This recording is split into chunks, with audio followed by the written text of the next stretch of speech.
So my assignment this time is that I have to complete a isolated and a compound movement. So I've chosen two exercises that I'm going to run through today. One is called a squat and one is called a tricep extension. Okay. As we get further into the video, you'll be able to discover what a compound and what an isolation exercise is, and I'll reveal everything, how to do everything. Next exercise is a squat. A squat is a compound movement. The reason why it's a compound movement is because it requires multiple muscle groups to complete the movement. So for example, when you're doing a squat, it requires you to use your hips, your knees and your ankles. And when that happens, you get some dorsiflexion, you get some plantar flexion, you get some hinging at the joint, some flexion, some extension. So I'm going to take you through the squat, and the squat can be completed with multiple pieces of equipment. So for example, you could use a medicine ball, you use a kettlebell if you would like, you could use a barbell where you would add some weights in. But I'm going to start off just with a body weight squat, just so we can get the movement correct, and then we'll move on from there. Okay, so here is the body weight squat. So first of all, how to start. What I've done is I've put this bench here so I can sit down. So we're going to start from up here. What we're going to do is we're going to get our feet a little bit wider than our hips. Okay, we're going to turn our feet out to about 20-30 degrees. Okay, now what we're going to do is we're going to hinge at the joints, and I want you to focus on a point on the wall.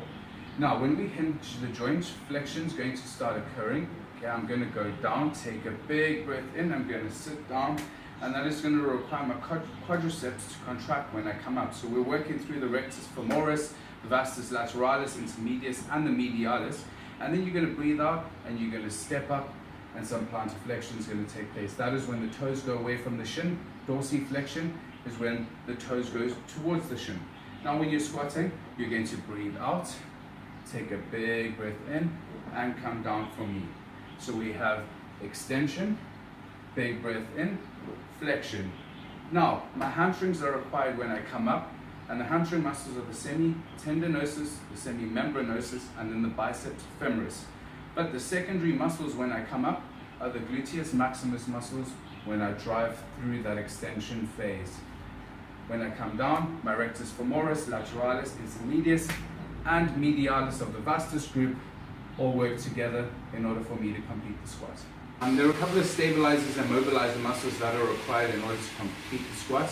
So first of all, we need to start off our gluteus maximus muscles and our abductor and adductor muscles on the inside. We're going to prevent those knees from going in. We're going to keep pushing them out. Okay? Our hamstrings and our gastrocnemius are going to be the stability muscles or the stabilizers in that sort of sense. Now, when we're coming up, we need to keep the core nice and tight, so keep the rectus abdominis nice and tight, activate those obliques, and the rectus spinea, which is connected at the back of the spine, is going to contract, and everything's going to be nice and solid to breathe out, step up, and big breath back in.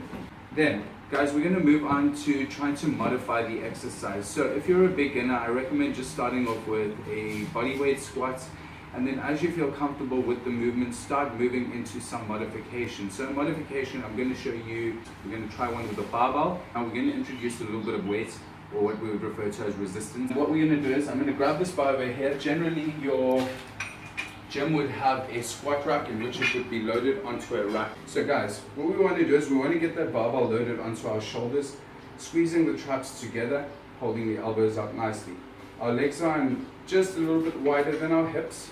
We'll focus on the point on the wall. You're going to turn your feet outwards to about 20 degrees. You're going to hinge at the hips. Okay, some flexion is going to occur through the quadriceps, rectus femoris, lateralis, intermedius, and medialis. And as I come up, I'm going to drive through my hamstrings and my glutes, the semitendinosus, semimembranosus, the biceps femoris, and the glutes to lock out my movement. Big breath in and breathe out. Now, whenever we're squatting, we want to make sure that we're avoiding the motion of leaning forward to get up and just driving through the hip flexors. So what I want you to do, keep those stabilizers nice and engaged. Keep that core tight, keep that rectus abdominis working so we don't lose stability here. Drive through your hamstrings, activate your glutes, use the adductors, breathe out, step through, and that's how you complete the squat. So if that exercise was too easy for you, where you were just using a light little bar for resistance, you can now add some weight. So I've added 10 kilograms onto either side, making sure I can remain nice and functional through the movement, breathing out, coming up, And make sure that you focus on safety and technique whenever you're doing your exercise, okay? When you do everything a little bit slower, you seem to get better results. Don't forget, this exercise is a third-class lever.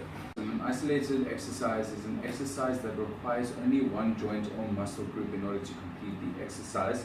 And I've chosen to do a tricep extension with you today. So what I'm going to do is, I'll start off with an 8 kilogram kettlebell. The concept of holding the weights is exactly the same. I'll run through both of these for you. So what you want to do is you want to take the kettlebell, you want to turn it upside down, legs in line with the shoulders. You're going to press it up above your head. You're going to hinge the elbows down. You're going to breathe out and extend your arms directly up above your head. Big breath in and breathe out. What's quite nice about this is my wrists are in an isometric contraction, meaning they're staying in the same place the whole time. They don't move, so they're getting strengthened as well as the secondary muscles, okay? So our primary muscles we're trying to work there are the triceps, brachii muscles, and our secondary muscles are going to be our wrists and our forearms. So within our wrist and our hand, we are working the flexors over there. Then we get over to the flexor carpi, which we're talking the radialis and the ulnaralis. Then we have the flexor digitorum profundus superficialis. And then we have the palmaris longus, which are all muscles of the wrist and the hand. Okay, then we move over to our elbow side, and we have our elbow extensors. We have the tricep, brachii, and anconeus, which is right at the elbow. Our stabilizer muscles, when we are doing a tricep extension, our wrist flexors, that isometric hold above the head. Now, my deltoids, side of my shoulders, are going to be responsible for helping stabilize and mobilize that weight. You can see that shakiness already, okay? Now, when I hinge back, there is a deep stretch that heads into my pectoralis muscles and the teres major at the back of my shoulder, and my biceps also act as a stabilizer. From here, I breathe out and I extend out, and a big breath in. Nice deep stretch into those lats, that's serratus anterior. Breathing out, pushing through, big breath in, isolate the triceps. So how to complete the exercise safely? What I want you to do is you're going to bring that weight plate directly up above the head. The legs are in line with the shoulders. Here the resistance is in the palm of the hands. From here I'm going to squeeze my elbows together. I'm going to isolate those wrists. Okay, wrist and hand flexors are working now. As I come down into that concentric phase, we're getting a little bit of flexion. Big breath in. Nice stabilizers from the deltoids, the pectoralis, the biceps, and the teres major and the wrist flexors. From here, I'm going to breathe out, and I'm going to extend that weight directly above my head. Big breath in, breathe out. Keep your core nice and tight and don't hinge on your back. So keep that glute nice and tight. Big breath in, don't lean on the back. Breathe out, extend over the head.